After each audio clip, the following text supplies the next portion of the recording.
What's going on, everyone? Welcome to another episode of A Wolf in Geek's Clothing, hosted by yours truly, Wolfson, and with me, as always, Mike Phoenix Hero. Let's go! What's up? How's it going, man? How's it going? Pretty good. You weren't there last week. I know. I had to give myself a break for other people to win the locals. Sure. Sure. Yeah, because when I went there, I just tend to dominate. That's what I do. It's what I'm great at. You know. You won the world. Yes. The world card. Yeah, that's right, guys. So the last time I went to the locals, it was the World Championship happening at Seattle? Was it at Seattle? Yeah, Seattle. Seattle. So the World Championship of Yu-Gi-Oh was happening in Seattle. And while that was happening, every OTS store was celebrating to it. So they were giving out prizes for anybody who has won first place for their local tournaments. And so happened that I managed to win first place. Let's go!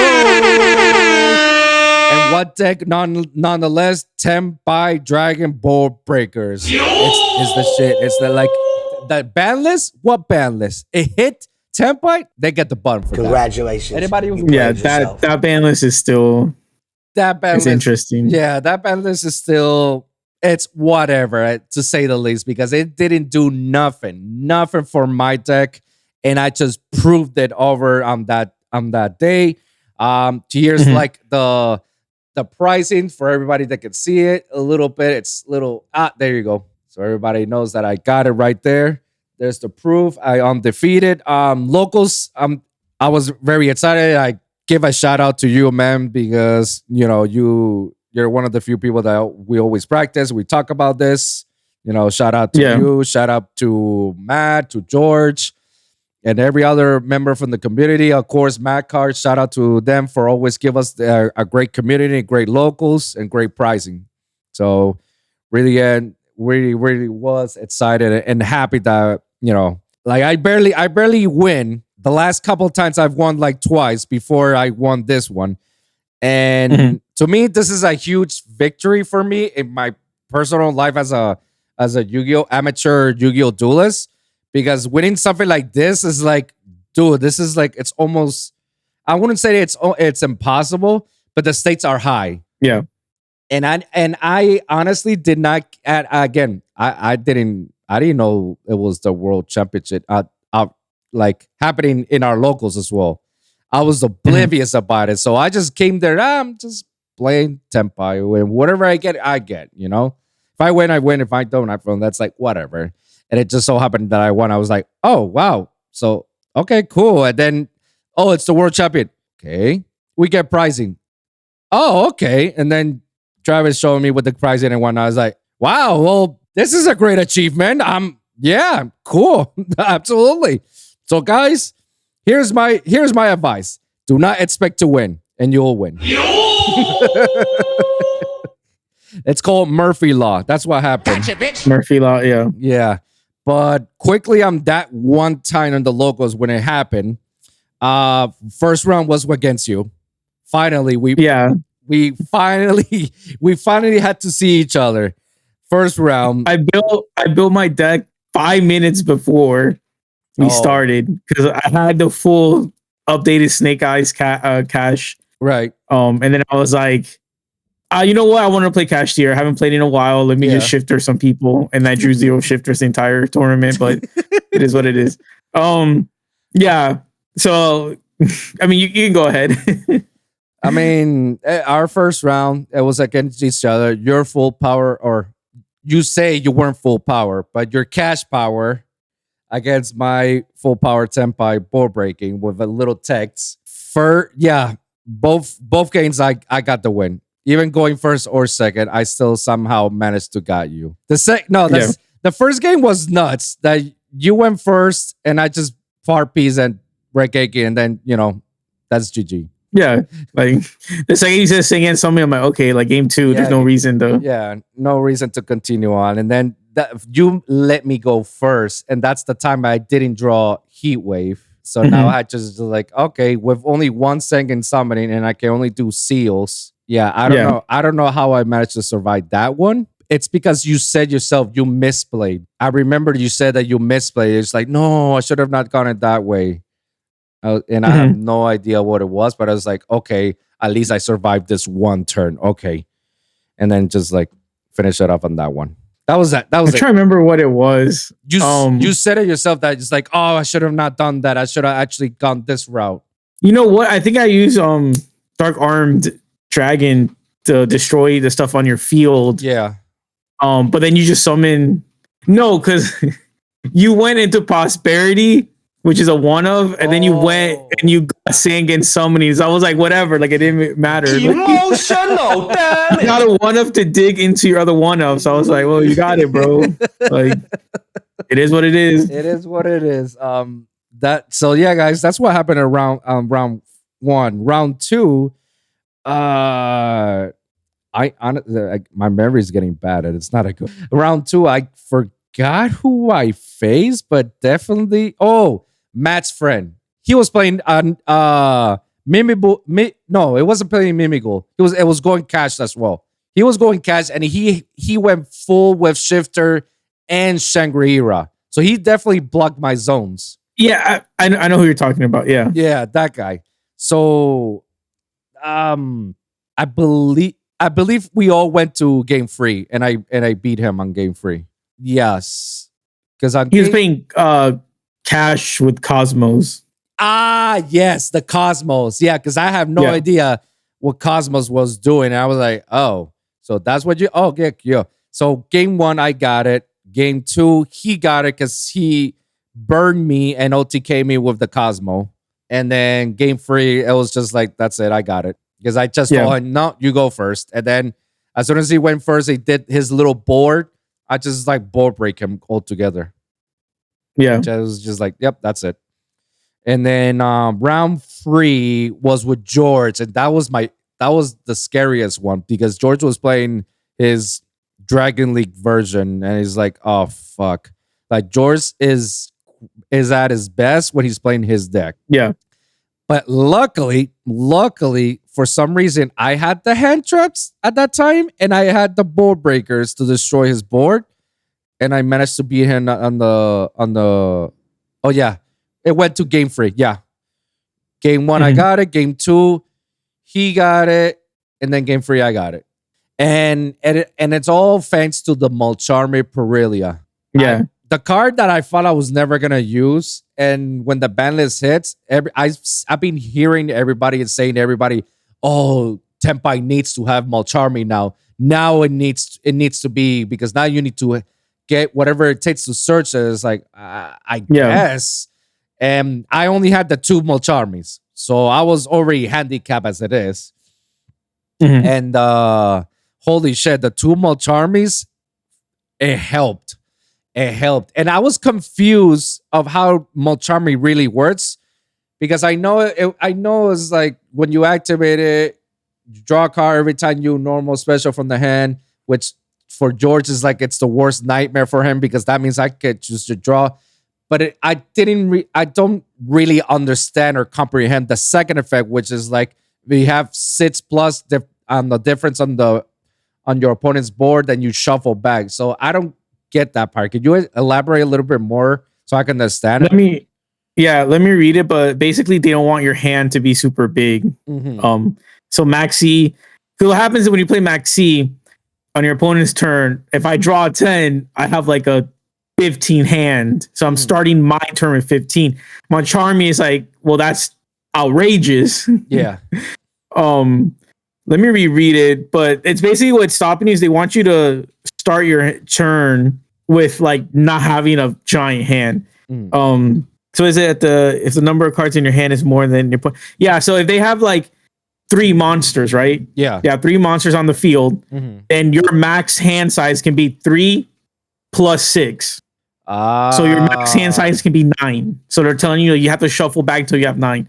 If they have 1 card in hand, on field, right? Because it's how many you control. If they have 1, that 1 card, then you can have 1 plus 6, so it's 7. Thank you. Now I understand more because I was confused, and George was also confused because we both were like we know that it's just a mat C. We just don't know like how long do I keep drawing. So I did good. So I didn't have to shuffle anything because I had 8 cards in my hand and he had 3 cards controlling on the field. I'm supposed at that point my cap was 9. So so I only managed to get 8 in total. Mm-hmm. So that means I didn't have to shuffle any cards back. Yeah. Okay. Oh, okay. Thank God. Whew. Yeah. That was my biggest fear that I thought I was like, fuck, I don't want to feel like I'm cheating George out of it because I didn't know. I don't know how this one works, but now because of how you explain it, now it makes more sense. So now I'm like, okay, good. So it was a fair play. It was a fair round. No, there was no cheating or anything, and I could never do that to George either as well. So, so my Charmy is bad for decks that like try to banish their own cards or like send to graveyard their own cards, right? Because it's how many control. So if I have like a blank board, let's say like even though like I kept summoning like from hand, but I keep sending to grave, whatever. It's like you could draw 10 cards, but if I have nothing on board, then you have to keep 6 because it's 0 plus 6. But then I have all my advantage in the graveyard. So there's like that's the drawback because with Max C you would have just kept all 10 that you drew. Right. I feel like the way I look on Malcharmies in general, the way I look at it is like if you have a bad hand, if you bricked and the one Malcharmy is the one that's gonna be able to help you fix it, and they say you just go above, it's like okay, good. There's no boards, and I have like 12 cards in my hand. And you have 0 on board. Okay, good. I could just shuffle back until I got 6. And like, I don't have to keep the original hand. I could just shuffle whatever cards and then that's it. That's how it works, right? You don't shuffle randomly, right? Or you do? No, you must randomly shuffle. Oh, so it's just another dice. So it's just like randomly shuffle and then just like, okay. I mean, it's still another effective way to unbreak yourself. Still, I mean, like depending what they have, like even if you are bricked, like if you drew 3 or 4 or 5 or 6 and you get to keep them, then that's still like potentially can help you. And if you become in my case where like George managed to summon a couple cards and then there's only 3 cards control and I end up having 8 cards, that means I gain 2 additional cards that help facilitate my hand itself. Yeah. Okay. Well, now I have a better understanding. That was my locals at that time of the World Championship. So I went undefeated. Before we move on to you and we talk about your locals experience as well, one thing that now it made me realize, oh, now I get it, is that I noticed that two the people from Cool Stuff came over to our shop. Mm-hmm. I have nothing against them. They're all great players. So some of them are great. Some of them are like a little bit iffy. Some of them are just douchebags and assholes. Hey yo, what the fuck? But I know it's like one of them is a pro player that I know he's either the same team or he practiced a lot with Ruben, the guy who won the world champions. Shout out to Ruben.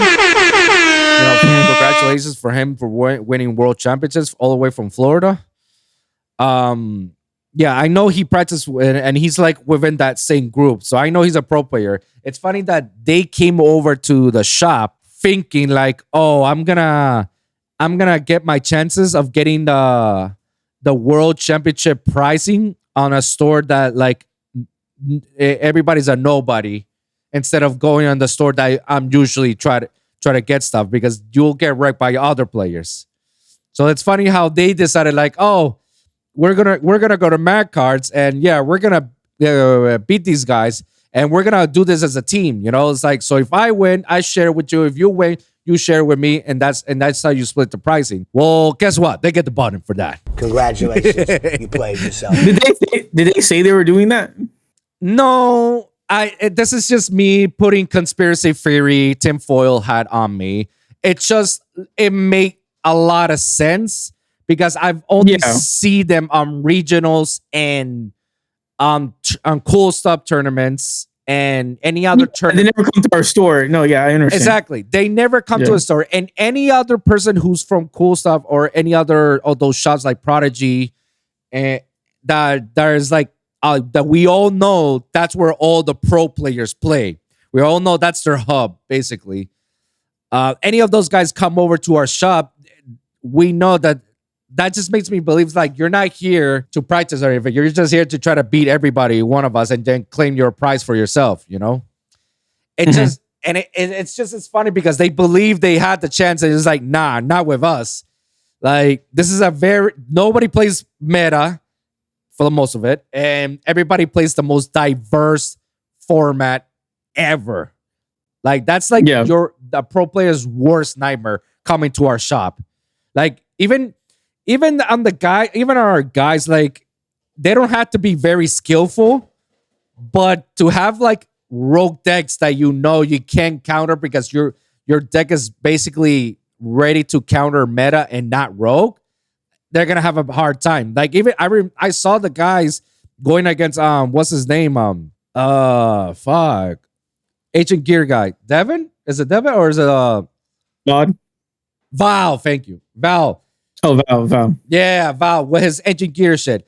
I was looking over and they were having a hard time believing what they were facing because they never faced a deck like that. Ancient Gear, yeah. Yeah, Ancient Gear. We know how it works, so we know how to counter it. But them, it's their first time. They were like, what the hell? Okay, so what did I do? Okay, so when can I respond? How do I Oh, okay. They had to go over 9,000 IQ in order to get over Devin, which, yeah, they managed to do it. But still, even for them, they were like, how the fuck am I losing to these people? It's like, yeah, you're losing to these people because you're not used to playing cards outside of your meta relevance, you know? And also, don't ever underestimate us. Straight up facts. Like, people look at us like, oh, you're just amateurs. Sure, we could be amateurs. We're not like, we don't dedicate our entire lives Yu-Gi-Oh and try to win to the world championship and whatnot. We don't do that. We got other lives. We got other priorities. Also, don't look down on us or try to think that, like, yeah, let's go to the shop and beat everybody and win first prize. Because it's like, we're just not gonna let you happen. We're just not gonna give you an easy win on that. Like, no. And so I say that because it's like, it's just funny that they thought they were gonna win the prize and they're like, nope, I won the prize. And they were just like debating, like, so who got the most points? I think I got the most points, and this is that. I'm like, have you lost a round? It's like, no, I only drew one. So, so you're second. It's like, I'm second. It's like, yeah, I'm defeated right now. Like, there's only, and they were asking for a fourth round. Like, no, is it supposed to be? If there's more than 8 players, aren't we supposed to get 4 rounds? Probably. You're right about that. I don't know. At the end of the day, that's the store's discretion. The store at the end, they say they're doing free, and they rule it as free. So that's why they were like, oh, are we having a fourth round? Are we having a fourth round? Because they were trying to face me in the final and try to see if they can beat me in the final. But Chris called it. It's only 3 rounds and that's it. And I was just like, I'm happy. I'm okay. I'm whatever at that point. Just a little side warfing, not trying to take shots at that. It's nothing. It's just like, if they ever listen to this podcast and they come across it, just want to give them a heads up. It's like, guys, don't just come over to other people's shop and try to win the pricings because you think like, oh, it's gonna be an easy victory. Like, no, it's not gonna happen. I'm not gonna give you an easy match. George is not gonna give you an easy match. Mike is not gonna give you an easy match. For sure, Mike is not gonna give you an easy match. I can tell you that. Mike, oh yeah. And Matt is not gonna give you an easy match. And Juan, of all players, oh no, Juan is definitely gonna be like, if I don't win undefeated, it'll be probably Juan. That's gonna be the one. Juan, yeah. But just that, they get the button for, thinking that Congratulations. They can just go ahead and come to other shops and try to get this world championship and sell it for, $500 and whatnot. It's like, nope. It doesn't work that way. Sorry. Sucks to be you, homie. But anyways, that's just my little rant. Let's talk about your local experience and you're undefeated on the last week's with Snake Eyes, right? Yeah. So you're Snake Eyes, Cash, Fiendsmith. Oh, get the fuck out of here! The same deck. I just had to take stuff out. So you went Cash on top of the Snake Eyes and Fiendsmith. I mean, that's how I always play it. Everyone knows that. Oh, I thought you were just I thought you were playing Snake Eyes Fiendsmith. That's what I thought. I didn't realize you actually added the Cash engine on top of it. I've always had it ever since. Even when I was playing Fire Kings. Oh, okay. Because I would just summon Fenrir and they're like, "What is this?" And it's like Fire King, Snake Eyes, Fenrir. Well, I get the button.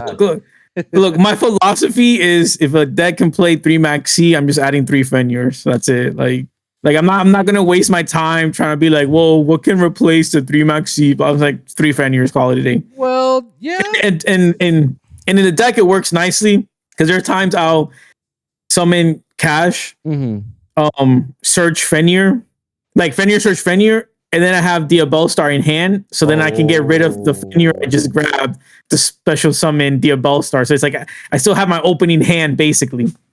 Oh, because a lot of people hate the send to grave. Yeah. Like cost to special summon it, but it's like, yeah, I'm gonna send my Fenrir to the grave. I don't care. Like, and then next turn, still on the board, I can just search the third one. Oh shit! And what's crazy that I keep forgetting Diabell Star is at level 7. So if you want to go cheesy and go with its C's on a ranked 7, you just go. Yeah. Oh, do you do the whole Cherubini thing with that? No. Oh, I don't need to. I also play 1 Pressure Planet. And if I open Pressure Planet, it's just crazy because it's like pressure, search Fenrir, summon. And then if I have like Snake Eyes Ash, I can send the Pressure Planet away. So it's like I don't need Pressure Planet because like you're gonna have to go into the Snake Eyes Temple. Yeah. So instead of just like destroying it, I can just use it for cost. Yo. So it really like my best hand is really like Pressure Planet, Diabell, and all that stuff. But yeah, so game 1 was against Christian. He was playing a 60 grass pile with Infernoid. Oh, Snake Eyes. God, what? And we ended up drawing. I maybe could have won in time, but I didn't get any of my spooky dogwoods. Okay. And the only other burn condition I have is the dragon, the Link Dragon. Yeah. But he like ashed my, I guess, oak, so I couldn't bring out Flamebird. So I'm like, I need a dragon engrave to burn. Oh, so I was like, I literally like we reached time and I couldn't bring out a dragon. So I was like, that's it. Like we just draw. I don't have anything else. But yeah, so we drew. Apparently he said I was the only player that stopped him from like full hand loop because he has a combo where he can wipe your entire hand out. Infernoid grass? Really? Yeah. Like he has like an Infernoid fusion that's like if you have like 10 or more Infernoid engrave is like your opponent discards your entire hand. Yeah, but you need 10 engrave, and I just kept like, putting pressure where he couldn't get the 10. And he's like, I can't do it to you. But apparently he did it to every other player in that tournament. I was like, not me, bro. Game 2 was against George. That was, wait, was it 2 games or 3 games? No, there are 4 games. So second game was against Claude. Oh, okay. He brought back Speedroid. I ended up getting the game. Game 1 I won, just obliterated him. Yeah, so he was playing Speedroid. Game 1, like I said, just Snake Eyes Cash. I went full combo. I was about to go full combo. He's like, nah, you got the game. Game 2 was, I guess, what people would want to play, which is very back and forth. Because he kept stopping all my plays with like hand traps. Like I go into I summon Snake Eyes Ash, And then on the search, he's like Ghost Ogre, and I'm like, cool. Like I search a Poplar, I can't really do anything now. So we went back and forth, and then he got out a Spearoid, or not Spearoid, one of the Synchro Dragons. That's like you can activate effects. It's no longer affected by monster effects, and then also like you can negate a spell or trap. So I kept playing. I couldn't stop him, but then I go into Typhon. So now he couldn't use it anymore. Typhon into IP. And then like on his turn, since the dragon is over 3,000, I just go into SP to get rid of it. Now he didn't have a win condition anymore. So I won game 2, but we really were like game 2 took like 30 minutes. Oh shoot. Of just back and forth trying to top deck, like trying to interrupt each other's graveyards. Right. And blah blah blah. But in the end, like having the Fiendsmith, keep coming back was crazy. Round 3 was against George with D-Link. That was crazy. I forgot. I won, I think, back to back. But one of the games. One and you won the last game. No, like I won like back to back, like game 1, game 2. Oh, okay. Against him. Actually, I don't remember, but every game he had Nibiru, and it was like, wow, like, yo, I really can't do anything. He had Nibiru glued to my hand when I was doing my combo, and I was like, well, okay. Anyways, I just keep going playing. But he had the Nibiru, bro. He's always had a Nibiru and it glued to his hand. Yeah, well, Nibiru sucks against Senpai because it can only be activated in main phase. Yeah, but I was doing the cash line. So okay. Yeah, so he did the cash line, and I was like, oh, that's a shame. Anyway, special summon, second summoning, popular fed, and just like go nuts. And then, so one of my texts that I added, because they limit, Poplar, Ash, whatever. I added Unending Nightmare. So explain to me, because that you said that was a very juicy tech. Watch everybody see this, and now everybody's gonna play it. I think people have already talked about it. I still heavily like Cosmic Cyclone a bit more because it's good if you're going second and they have like a field spell or something, like you can just like get like banish it. Unending Nightmare is really good only going first, like, but Cosmic is going first or second because you just set the Cosmic and then pass. Right. Unending Nightmare is you pay 1,000 and you target one spell or trap and then you destroy it. It's once per chain, not once per turn. So against George, like I remember I flipped it and I got rid of his like branded regain, boost sector launch, and then ravine. Because you know how so I was just like, he just kept getting stuff to play. I'm like, chain. So I kept dropping down my life points, but it just didn't matter because I was like, you're not like playing anything. And again, he has to have boost sector launch and ravine to really like combo off. So it just like really like obliterated that game. And I was like, yeah, like this card is really good, like offensively. And then so I won, and then round 4 was against Flu. They didn't open shifter. I went first and I was able to go full combo. And the thing is, like, against Flu, the Snake Eyes combo is very suboptimal because you go into Promethean, you have to. But you can't really bring back Promethean because they don't special summon. So like Promethean is just like really an extender, it's not an interruption. But having the Desiree, the Fiendsmith Desiree, having the Rabbit, Flame version with IP, it was just enough. And then Fenrir as well. It was just crazy. Because I think I used Desiree to negate something. I had an Imperm as well. And then when they activated the field spell, the Flu field spell, I just go into I used the thing I searched for the Rabbit. I summon it, and then the Rabbit pops and you spawn trap. So it's also like a counter to like continuous spells and field spells. Especially when you like Flu has the field spell and it also has the continuous spell where they can trip you off any card of like that the opponent controls. Yeah. So I was saving it for either one of those. And then game 2, I think he got into Robina and I just like impermed it and it was like, yeah, just he didn't have anything and I just go full combo. And it was like, yeah, like it was just enough to stop it. And then so I went undefeated.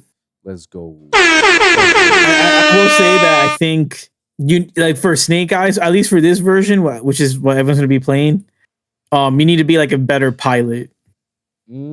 Because before, like I said, you had like a 3 negate, 4 negate oppo. You can just be like negate first, negate second, negate third, negate fourth. So it's like it don't matter what they're playing. You should, like a negate is good enough. But now it's like you don't have a negate. Well, you do with with Desiree. Right. You have one like on board negate. So if they hand trap you, whatever, you can't negate it. You have the rabbit pop. You have the SP eventually. So basically, like you have to know when to use the interruptions. So for me, it's like I'm just waiting for the field spells. Like if my opponent plays a field spell and I know their deck plays it, I'm just not going to activate the trap card I place set down for Rabbit. I'm just going to wait for them to activate. So I can go, okay, Rabbit, like summon the trap. Rabbit will pop the field spell. So like against like Tempai, that's what I would do. But a lot of people try to like prematurely like summon that monster, the trap, because it negates a special summon. But for me, it's like, well, it depends on the deck. If I know they don't have any field spells and I'm just not like, I can prematurely do that. But like, again, like against Flu, like the trap is kind of useless because it doesn't, they don't special summon, but the pop was enough to stop their field spell. Right. And then they were like, wow, I can't search. I can't do anything. It was like, yeah, because I think that field spell lets them like search and then like, they gain an additional normal summon or something. So it's like, yeah, you cannot gain a normal summon for Flu. So I think like piloting the deck is a bit harder because now you need to know like how to hit decks. Well, before you just kept saying negate with Oppo. Right. And then before you had Savage and Baron that you just, the first 2 things they do, negate. Okay, you have like 3 other cards in hand. Like, yeah. So I think I guess the ceiling for skills for that deck has like come a bit higher because I know a lot of the pros were saying that like they were saying anyone can just come and play Snake Eyes and they would win. Yeah, exactly. Now it's like you need to know the interactions of the other decks and where to hit them. Yeah, you just have to have a big IQ level now for pilot such a complex deck like this. It's no longer like just bonfire, then you just combo off. Like no, now it's a little bit more, and now you just have to be mindful of what you're trying to bring into the end board because now you don't have any negates. Now it's all interruptions basically. Yeah, that's all. And also like you have no good like recursion and stuff because like I can't start the turn and search another Ash. There's no other Ash to search. If I open Poplar in hand. Like, and then that has happened to me. I'm like, wow, I opened the one up. Where before, it's like your hand could be pretty bad, but if you have like one Snake Eyes Ash, like, you can just go full combo. You can grab the other Poplar. You can do other stuff. So I see what Konami did by hitting it.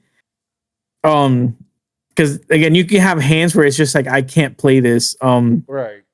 Luckily, that didn't happen to me in the tournament. But when I was play testing, that did happen sometimes. Where I'm like, okay, I have like Poplar in hand.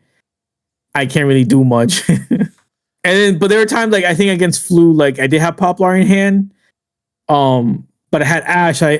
And then I searched Birch. So I added Birch instead of the double oak because a lot of people playing double oak. I decided not to play double oak. Because Birch just summons itself for free. So that's what I did. I think what I have, is fine. I'll probably have to do like a deck profile like this week. Let's go. I'm trying to wait for the tins so I can just upgrade some of my cards. Oh my god. Let's talk about the tins. The trash bin. What was it again? Goes from the trash? Yeah. I don't even know where to begin, man. I mean, you want me to give my thoughts and then yours, or? Yeah, go ahead. You can start. Based on the pack openings, yeah, bro, this is just degenerate. I'm at the point. I mean, I can't really say anything because Konami won't listen, whatever. But I'm just like, I just hate when like a card is a common and then you're just reprinting it as a common again. It's like, dude, like why? Yes. Like they had Kashira Big Bang, and then they're gonna reprint it, which was a common, and now it's a common again in the tins, and it's like, bro, the card was like a cent. Now it's gonna be half a cent. I'm like, why? Like you're just wasting like trees at that point, you know? Like no one needs those reprints. Like that card is literally pennies. 400 set, right? Yeah, 400 set. Yeah, 400 set where 200 of them are commons, and it's like, okay, we didn't need this. The quarter centuries, I just don't understand what they're picking for what.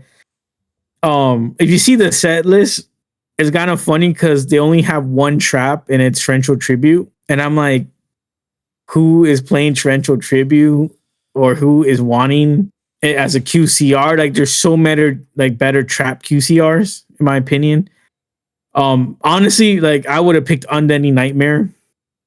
Because I think that's going to come back to meta. Even if not, I think I'm trying to think what other traps are good or like relevant.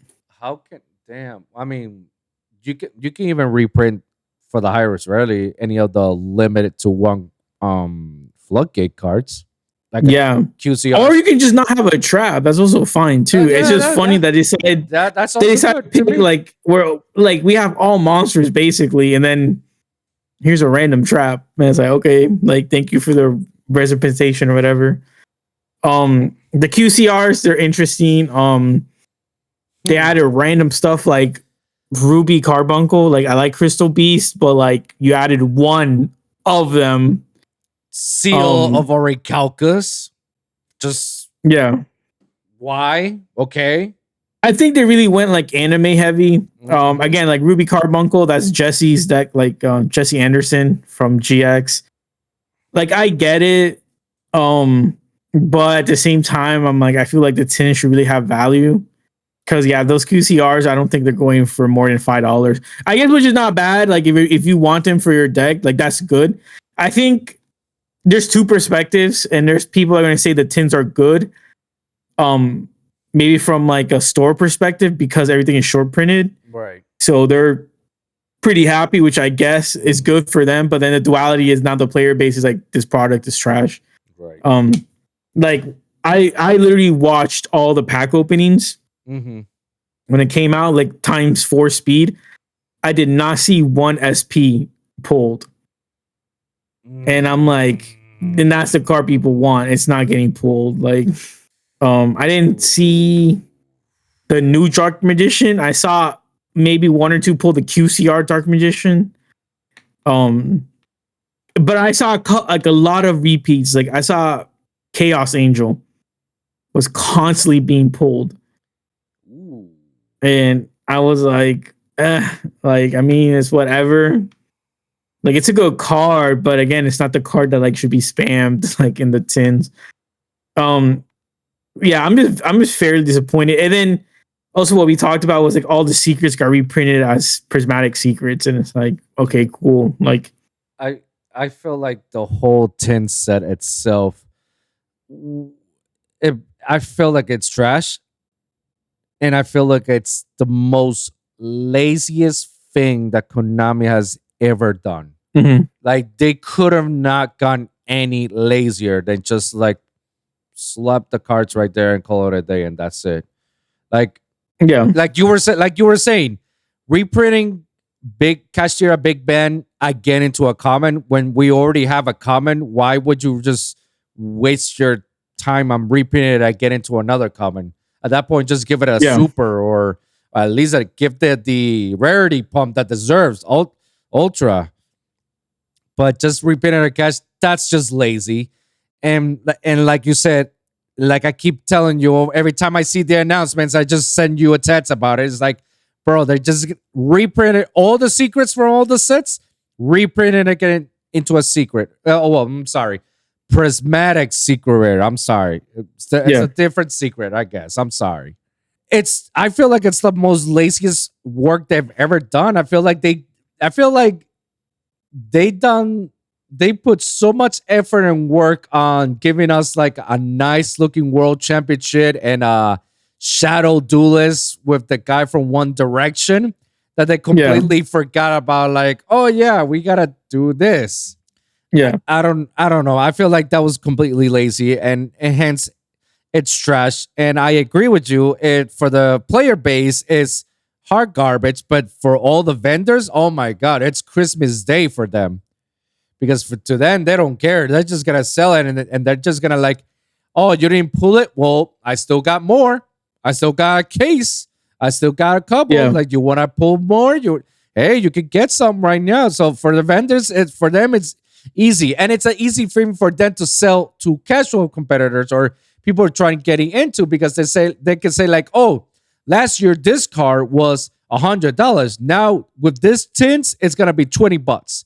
So you can play this $20 card that used to be $100. So go ahead and try to take advantage. Make sure you pull it out and whatnot. But the QCRs, now that you mention it, yeah, it was definitely like very anime based.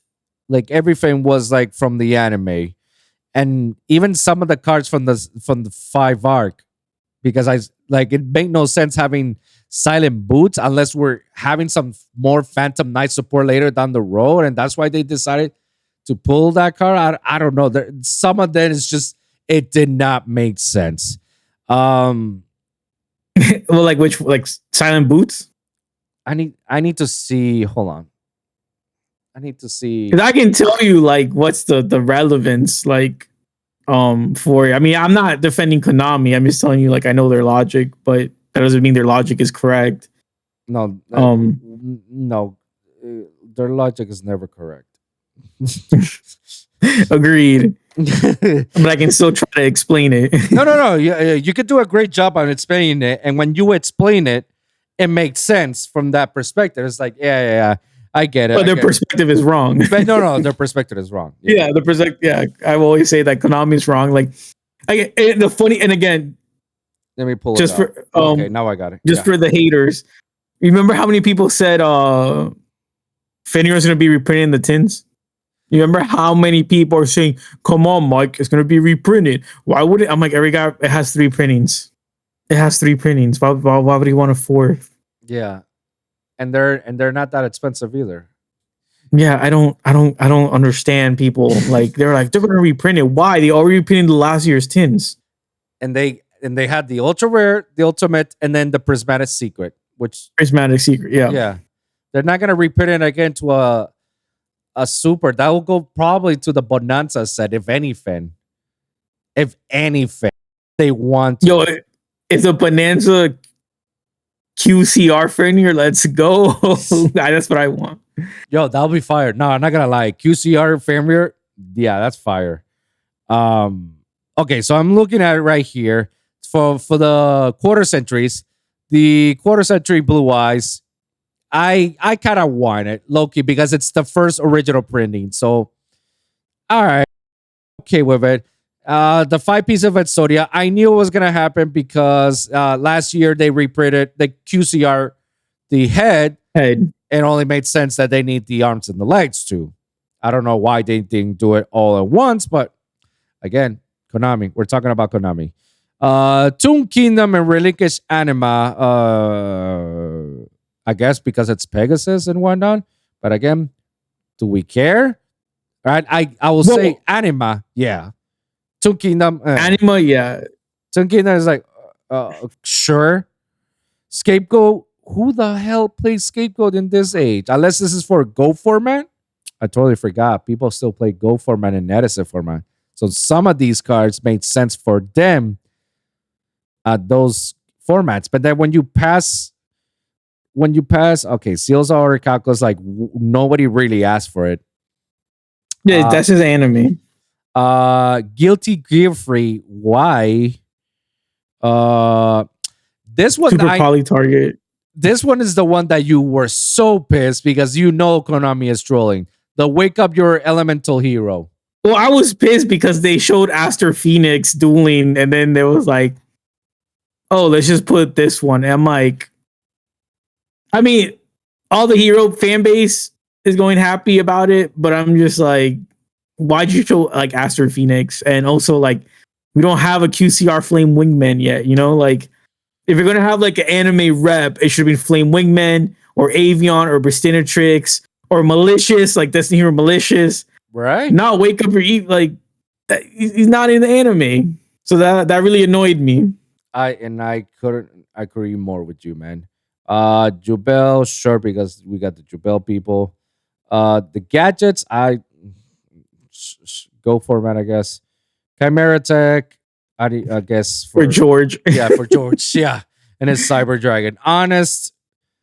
Why honest? Honest is the dumbest. Yeah, I don't even want to go into it. Why? Okay. Light and Darkness Dragon. I guess for the Light and Darkness people. Sure. Red Dragon Archfiend anime. Ito. Ito was an anime? No, I don't. Maybe I just don't know why. You know what Ito is, right? Yeah, I know. That's the other. lock. Yeah, the lock target as well from Albion. Yeah, that's like Yeah, and it's like I really hope they didn't. Yeah, I just don't understand why that card isn't hit. Yeah, or Albion. So no, well, they hit Brandon Fisher to 1. Yeah, the card you don't need anymore. Yeah, Ultimaya Zoken. Sure, nobody asked, but okay. Black Wind Dragon. Sure, again, nobody asked. Cosmic Blazer and Atzo Synchro Stardust. They're good. Okay, they're good. But let me ask you, Atzo Synchro Stardust, is that the only reprint that we're getting? Like, I believe so, because that was one of the Maze sets, I believe. Fuck. So the only reprint is that one. So there's only 2 printings: that QCR and the Ultra. Yeah, well, I mean, there's a collector's rare, but yeah. Ugh. Utopia Double, Gimme Puppet, Shark Drake. I don't know why Coach King Giant Trainer. It's already a reprint. Yeah. Astro Force, Bahamut Shark, Utopic Draco Future. Okay. First Move Solo. Is this from the Pendulum from Arc V? But what's the name of it? First Movement Solo. Oh, it's one of the Meliodas cards. Yeah, Meliodas, yeah. Oh, okay. So that's Arc 5, yeah. But isn't that like the one that's like the only one that's expensive that everybody needs to have it for Meliodas? I'm actually not sure. All right, whatever. Silent Boots again. I guess for Arc 5 and Speedroid Terratop, Predator Plan, of course. Chaos Ancient Gear Giant. Tyrant Red Dragon Archfiend, Galaxy Eye Cypher Dragon, Linked Spire Trickstar, Pankratops, Borolo Dragon, The Alternative Art, Gazella, and Etsy. Okay, so I'll say this, and I don't care if this is all anime based, but I'm looking at this, and there's probably like 1 or 2 cards that I will want to use it in today's current standard playing. Just to flex. Yeah, Anima. Yeah, like Anima, Cosmic Blazer if you want to use Centurion, and Atzel Synchro Stardust for Synchro decks. Bill if you're playing Bill. That's it. That's pretty like, oh, if you want to flex on the opening gates as well, just so now the one-off. It's the one-off, yeah. Yeah, the one-off is a QCR. Now I don't know if Bill's even playing it because it's a one-off. They still are, I think. All right, but it's still like you can play terraforming, so you're playing 2. Okay. Well, no, wait. This is a continuous spell, not a field spell. Oh, opening gates? My bad. Oh, my bad. I always think of the other card, the Mound of the Bound Creator, whatever. Oh, yeah, no, you're right. No, it's not No. searchable. Again, I understand the whole like, hey, it's anime, but nothing in here is like worth a dime. And you just reprint it to make it look like it's worth something. Yeah. Like this was literally a waste of effort, honestly. I don't like it. And if anything, I'll probably get like out of these QCRs, I'll probably get 2 or 3 of them. Because I want to get the Blue Eyes QCR just for collector purposes. The Cosmic. Well, I'm getting all of them because they're going to be cheap as hell. I'm going to get all of them because they're going to be cheap. Oh, 100%. The Seal of Orichalcus, never had one, so I want one. Yeah, and the Axel and the Cosmic Blazer. That's it. 4 cards out of these, if I ever want to. Once they're $1 each, that I'm fine with it. Because that's how much it's gonna worth. Now, if you look at the Secret Press Merit Secret Rare catalog, oh my god, that's a huge one. It's a fucking huge one. And that's what I hate. All the cards that were secret rares, they're reprinted again as secret rares. And every other card that was on the side tins or the deck building sets, they get an upgrade from Ultra to Secret. Which is fine because as a Vanquish Soul player and Centurion, I would like to have them for that. But SP Little Knight, Mseti, Dia Bellstar, Typhoon. I want Typhoon.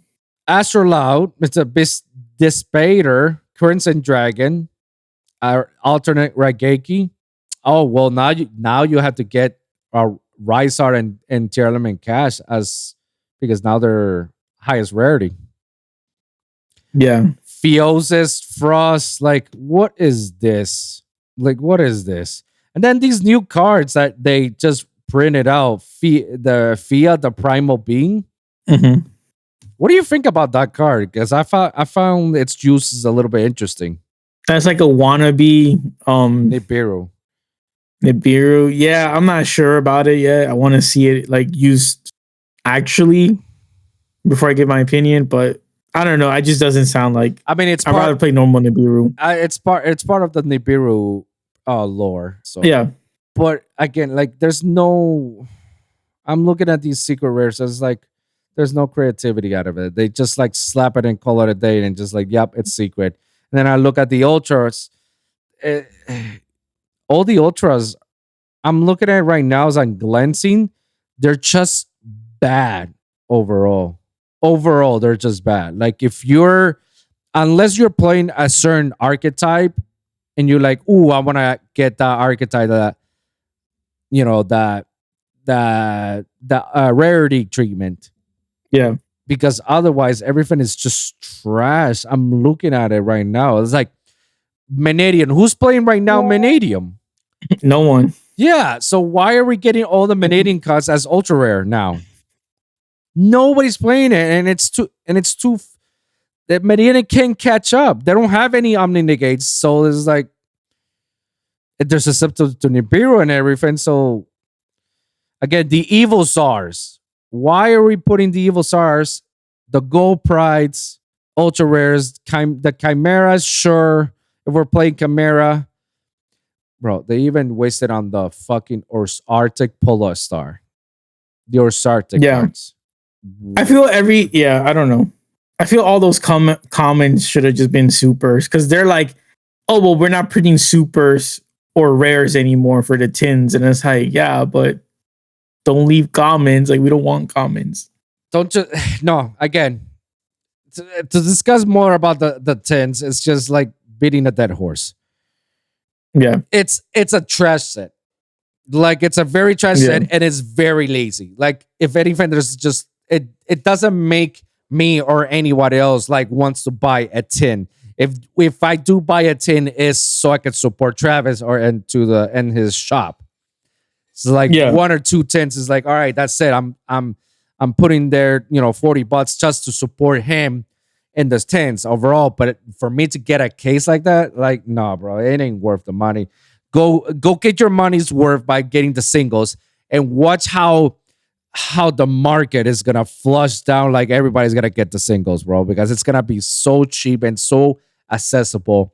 Now, what worries me in all this, and I feel like this is what's gonna happen.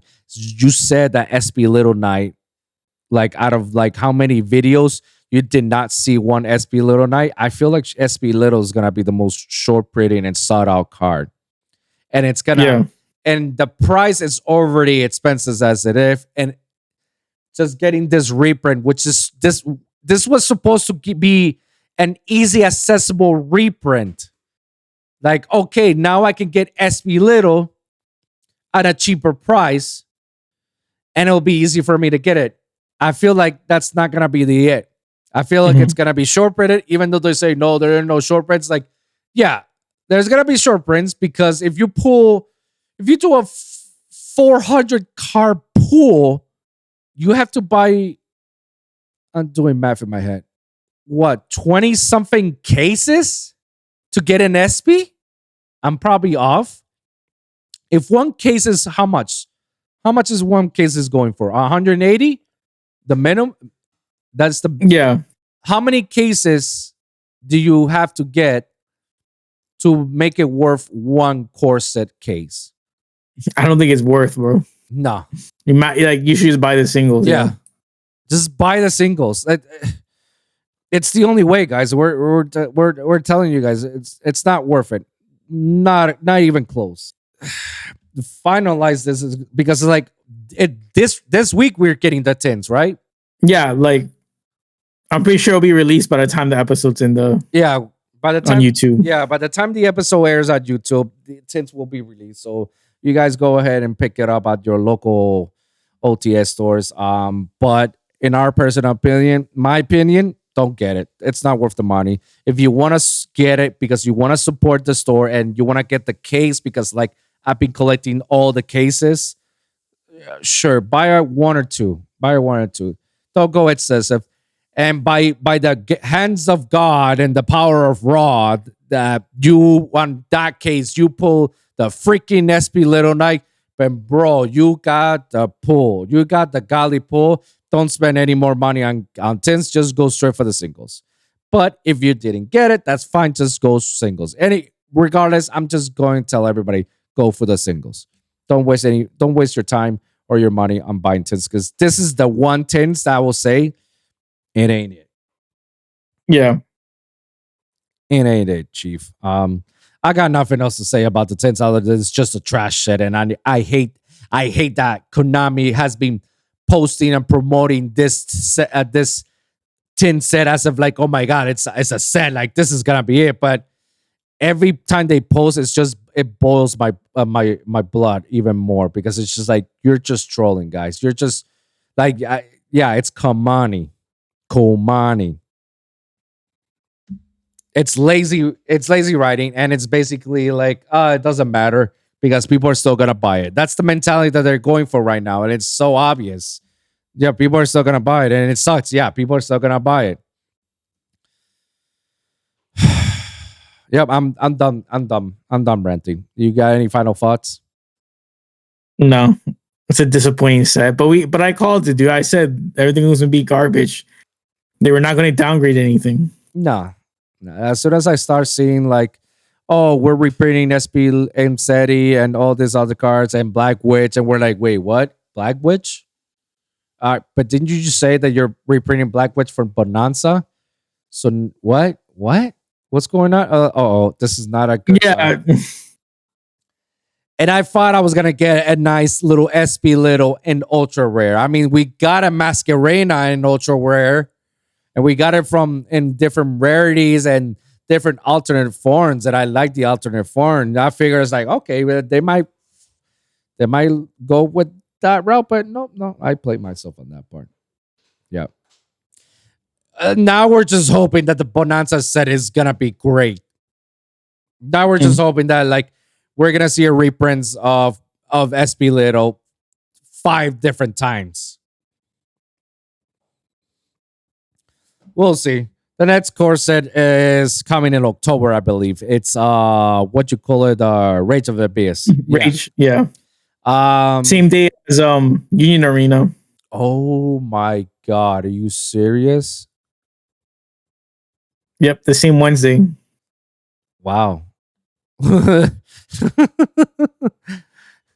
Bandai, I see what you did there. Yeah, I see what you did there. Wow, Union Arena. Well, I'm excited for Union Arena. Same. Wow, so I got nothing else to say about Rage of Abyss other than it's the next core set.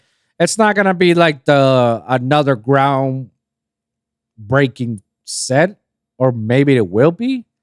It will be, bro. It has the it has Snake Eye support. Oh, the Asamina cards. Oh, yeah. Yeah. Yeah. Okay. That's That's gonna be degenerate, bro. Konami's gonna troll again, and they're gonna put that as ultra rares and super rares. Yeah, but even I agree with you, but it's still gonna be like the deck to play because they really didn't ban any Snake Eyes cards. So you think that everybody's gonna like the whole format's gonna warp once this set comes out? Yes. I don't like people playing Fire Kings are not gonna play Fire Kings anymore. People playing Firepower is like it's just gonna be that deck, bro. It's just gonna be Snake Eyes, Fiendsmith, and then the Azamina. Yeah. They don't care, bro. They just this is the longest I've had to say like a package is still relevant. Like, I mean, because Snake Eyes it don't even have a boss monster. I mean, I guess he just summons another boss monster. I mean, he summons IP, so then you can summon a boss monster. Yeah, that is a possibility. Fuck. What else other than Samina is gonna be there? I know Centurion, Yugioh Tenpai, Centurion. I feel like I guess more Mimigool shit. Nobody really cares. Maybe. Yeah. I feel like there was something else other than those cards. I'm excited for Azamina because I want to play it on my White Forest.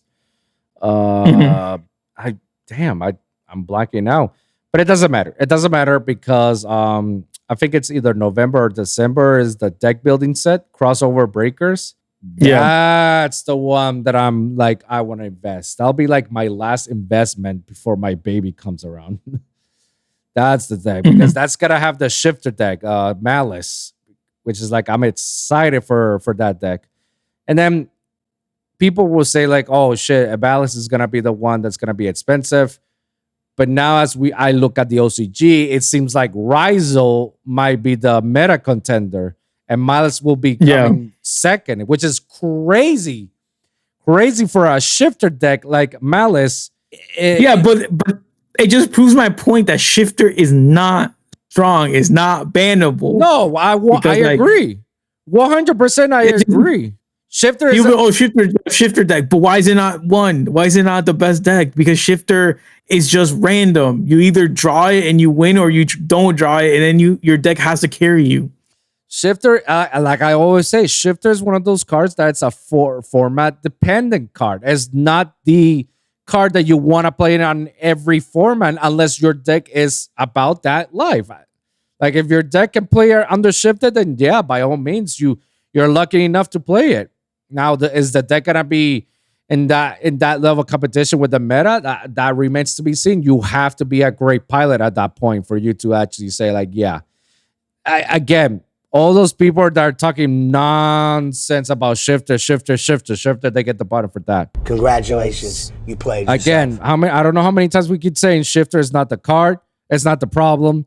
It's the deck that helps it facilitate. Yeah. Like when are we gonna wake the fuck up and say, oh, certain cards are not the problem, but it's the ones that make it feasible and possible for it. Borlo Savage is not the problem. Barrow on the floor was never the problem. Appaloosa is not the problem.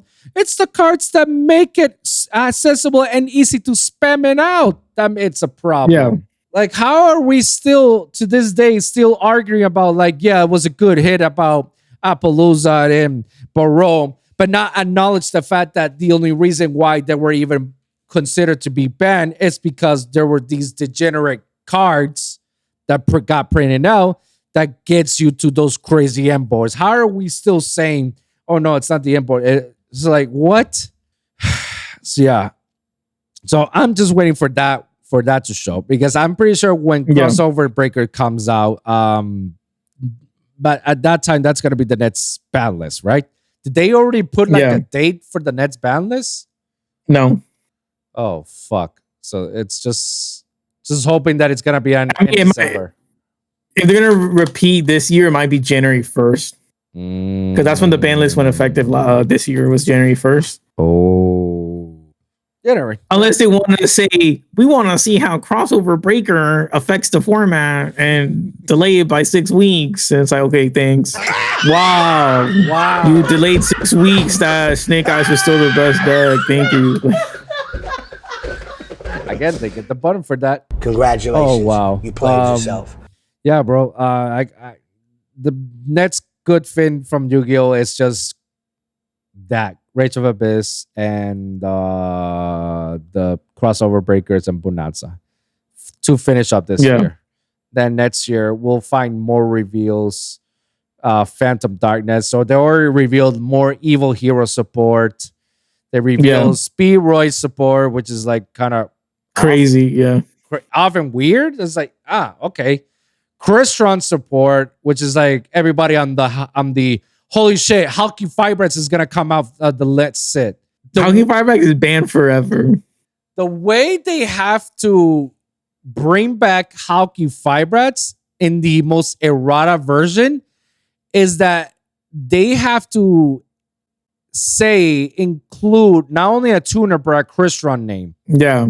That's the only way they will ever bring Crystron tuner. That's it. Yeah, Crystron tuner. Because that's the only way Hulky Fibrax will get up. Because if you look at the other effects about, special summon and a tuner, or how about special summon a Crystron tuner? How about this? The requirements is no longer Crystron tuner. It's just a tuner. 2 monsters with one, and then it's a tuner. When it's summoned, you need to special summon a Crystron tuner. Yeah.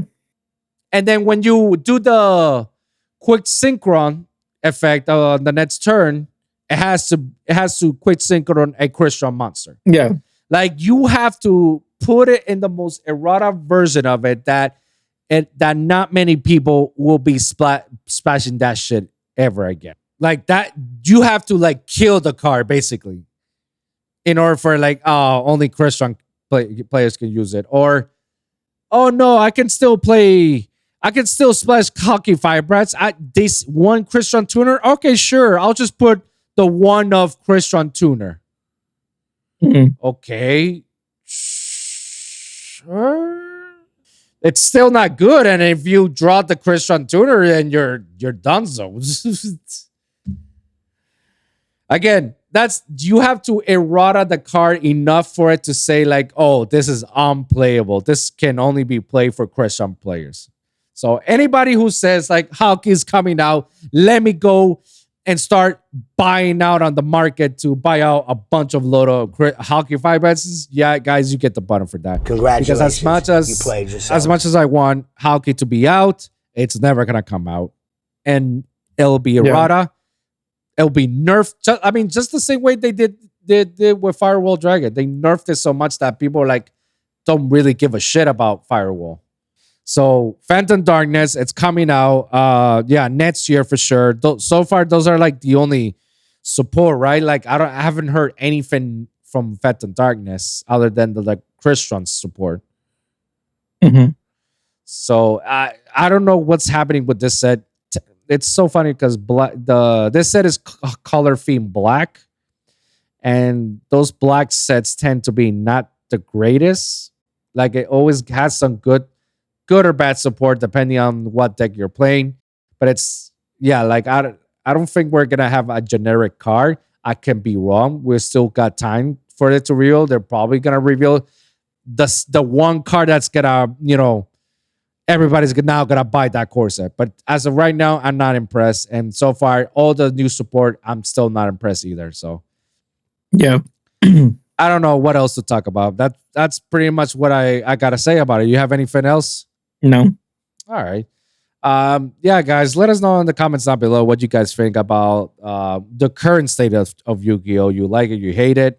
Let us know what you guys think about the tins. Do you think it's hard garbage trash like we do? Or you think it's like the greatest thing in the most delulu way possible? Hey, let me know in the comments down below and we'll discuss it. Moving on with some of the final topics so we can wrap this up. Let me see. I did mention some of the animes that are coming over finally. on October. October, it's coming over. Bleach, October 5th, the 1,000-Year Blood War, the conflict. And it is confirmed 13 episodes. So I told you there's going to be a part 4 because they say they need to finish. They say that it's confirmed 51 episodes. They just added 13 episodes. So that means we're going to have a part 4 by next year. I'm just curious how it's going to be. And that same day in October 5th, the new season of Blue Exorcist is also going to be there, which is actually pretty dope. The second season of the reboot of Rurouni Kenshin is also going to be in October. There's a bunch of other animes that I don't give a fuck about it, and that's just pretty much it on that front. Lastly,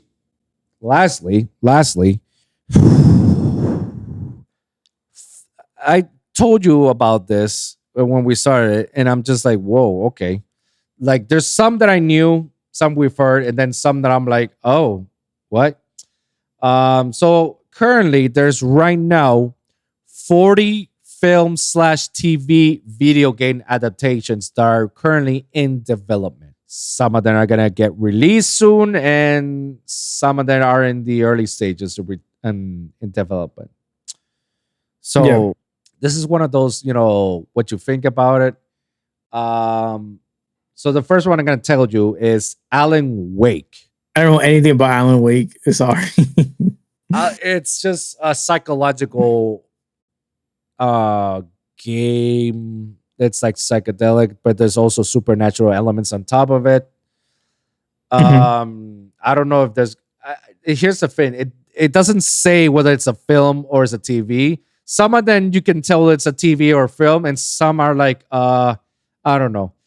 I think this might be a movie. I don't know how I feel about it, but damn, there's so many of them. I'm looking at it. Control. Have you heard of that game, Control? No, I'm trying to blank for Control. That one, I've seen my cousin Chris, the cameraman. Shout out to him.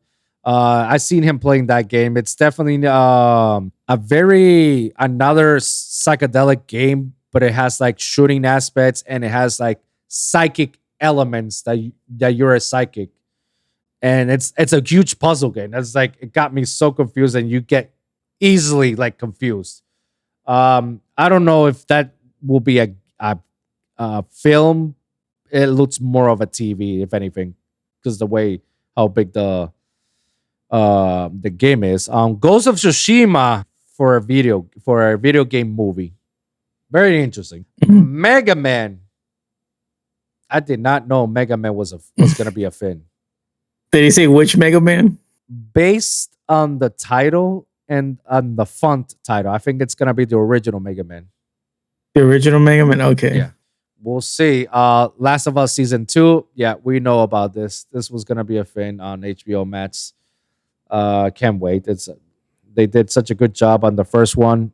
So hopefully they don't fuck it up in the second, but we'll see. Tomb Raider, Amazon live action movie. So there's gonna be another Tomb Raider. I don't know if it's a reboot or is it by Amazon. Yeah, so it's by Amazon. Death Stranding. Nobody asked for this, so I don't know why are we doing this. And I'm pretty sure Norman Reedus is gonna play his same character part. Since he played it in the video game, he's gonna play it again in live act. Again, nobody asked. This I definitely heard. BioShock. That I definitely heard for a movie. So I'm actually curious and interested about it because I definitely want to see BioShock in a live adaptation. And if they put it in that scary level elements, then you want Mortal Kombat 2. And this is the sequel from the reboot, for the first reboot in HBO Max. Yeah, that makes sense. I'm happy. I'm okay. I enjoyed the reboot. I know a lot of people didn't enjoy it, but I enjoyed it. It was good. It was good for what it is. Not to spend money to see it in the theaters. No, it was good to watch it in stream. And it's like, all right, it's that good. Sonic the Hedgehog 3, like we already know, it's coming soon. Keanu Reeves as the Shadow. Let's go. Five Nights at Freddy's Part 2 airing next year. I am hyped and excited for it. God of War, that's gonna be so cool. God of War for a movie. Super Mario Brothers 2. I guess because the first one was the Mario Brothers movie. Now this is gonna be the Super Mario Bros movie 2. So okay, I guess if Chris Pratt does a better job on his voice acting. Metal Gear Solid. I didn't know this was gonna be a thing, honestly. I don't know how I feel about it, but you know, Fallout Season 2, I'm excited for that one for sure. Yeah. The Legend of Zelda. I don't know how I feel about having a live adaptation of Zelda. Mm-hmm. I guess if it's like the Super Mario Bros, okay, I'm with it. Animation. If it's a real live adaptation, I hope they do it correctly and don't fuck it up. I wonder which Link and which Zelda they're gonna use, or they can make their own. Oh, you have a point. But it could be Twilight Princess. It could be Tears of the Hero of Time, Ocarina of Time, Breath of the Wild. It could be Skyward Sword. It could be. Oh my God! There's so many of them. You're right. Oh fuck! I feel like that's the one that they're gonna fuck it up.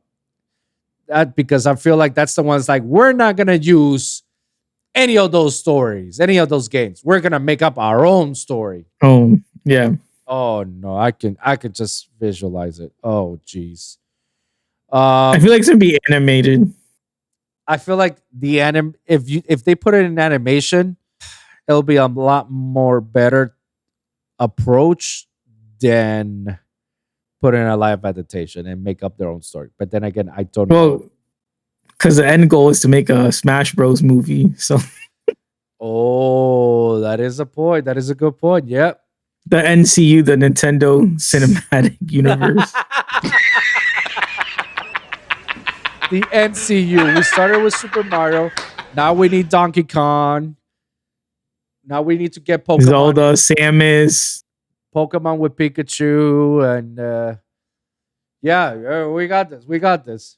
Oh my God. Samus, Star Fox. Ooh.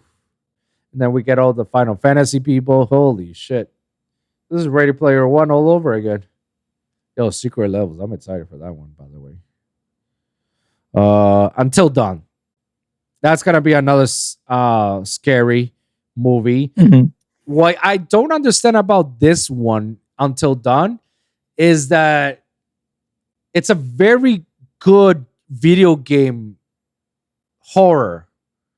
Because it's also one of those games that every decision that you take has an impact in the future. It has like the butterfly effect. Like when you make a decision, should I save somebody? Should I not?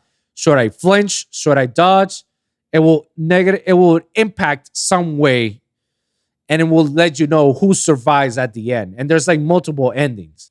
I don't know what other movies have ever done this, that they done not just a video game adaptation, but a video game, a movie itself that you know it has multiple endings. How do you make it into like the one true ending? And who's gonna live and who's gonna die? So this is a very interesting one. I mean, that's what they did for Fallout. Because for Fallout, like now, like Fallout 4, you picked whatever you wanted to do, but because of the TV show, now there's a canon ending for Fallout 4. Oh, I see what you're saying. Still, it's kind of, it's kind of weird. Until then, especially at a horror, like anybody who's played that game knows what to expect. So you have to do something new for it to be like, okay, you grab my attention. Otherwise, it's just like, Gears of War. Movie or TV show? That's interesting. It's interesting. I would like to say Dave Bautista as Market Phoenix. I mean, they kind of have to do the Gears because they got announced E-Day, the next Gears of War game. So it will have to be something like that to be like, oh yeah, this is the year of Gears, you know? Like we got the E-Day game coming. Oh, and then the movie's coming up. Oh my God, what a year. But Duke Nukem. Yeah, that's troll. I'll probably watch it. Yeah, I'll probably watch it, but that's pretty troll. Detective Pikachu 2, why? I don't like the actor.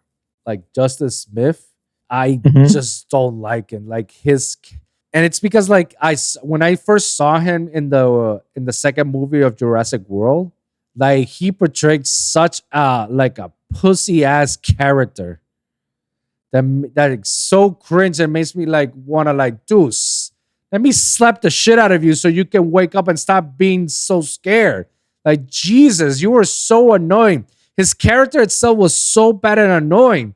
And when I saw him in this movie of Detective Pikachu, like it just he was just acting the same way as just this annoying ass person. Like I don't like how he acted. It was just so bro, you just don't fit in. You were just so awkward and cringe all around. So making a second sequel is like, oh, great. Days Gone. I don't know why they're making a game, movie or TV of this game, Days Gone. That's the Zombie World one. Mhm. I feel like everybody's trying to imitate The Walking Dead. You know, now that Walking Yeah. Dead is done, like we could like, oh, let's do these filming and TVs. You know, Street Fighter, Return to Silent Hill. Well, I guess because of the Silent Hill games that are about to get released, they just want to capitalize that momentum. But still, it's just Yeah. like, whatever about it. Minecraft the movie. Did you saw the trailer? With Jack Black, yeah. Jesus Christ, bro. That is very oriented to kids, is all I'm gonna say. Like, I know, like as adults we can criticize it, but it's like their target audience is obviously kids. Fine by me. Yeah. That's yeah, I guess.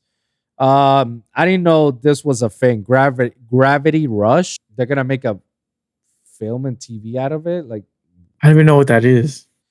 it's I don't know how to describe this game. It's very hard for me to describe this game because I know what the game is, but I just don't know like where to classify it in terms of genre base.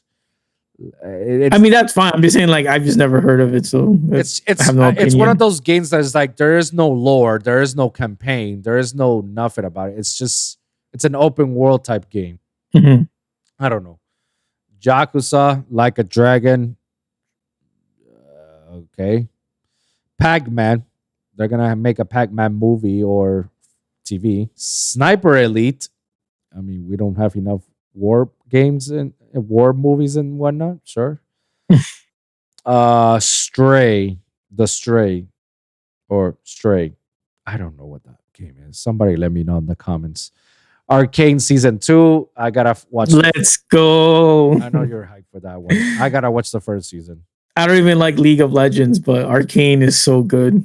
Oh, if it's that good, then I have to watch it. I'll put it in the list. I did put it on the list, by the way. Yeah. So okay. Assassin's Creed. The first movie was a flop with Michael Fassbender. That was just bad. So them attempting to try it again is like Warhammer 40,000. Interesting. I feel like that's more of a I don't see it as a live adaptation. I see it more animation than anything. Supposedly Devil May Cry, but I think I think Devil May Cry for the Netflix animation. So they're making a new universe, but the same characters, Dante, and white hair and everything. So it's by the same people who created who did Castlevania in the Netflix animation. So it's the same people. They're doing Devil May Cry. So that's gonna be dope. Life is Strange. Another Tomb Raider, Lara Croft, but it's a Netflix animation. Weird. So we got okay. So they're making a Tomb Raider for Amazon Prime live action, and then they're making a Tomb Raider for Netflix animation. Okay. Ooh. How the fuck are they gonna do this one? Mass Effect. I like Mass Effect. I like Mass Effect. I'm just saying how are they gonna do it? This is not Fallout. Mass Effect is. I feel like there's a big fan base of Mass Effect that are very catered to like the one true ending. Them Fallout people. So I wonder how they gonna pull this one out. And if they're gonna do it like the Fallout, that's gonna be a TV series instead of a movie.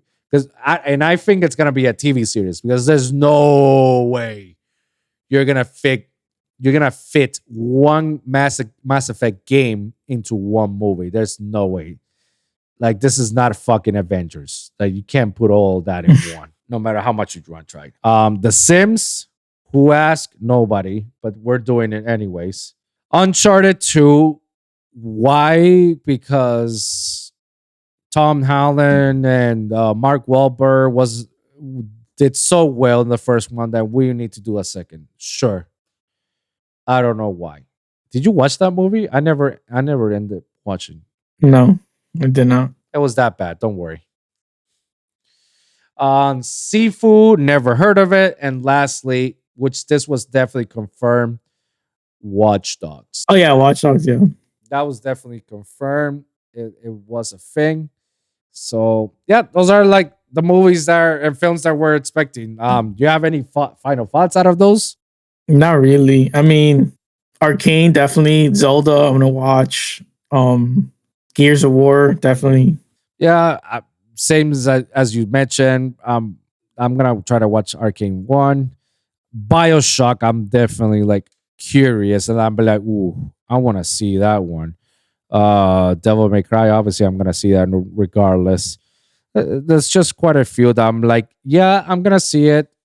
Like Last of Us and Fallout, and yeah.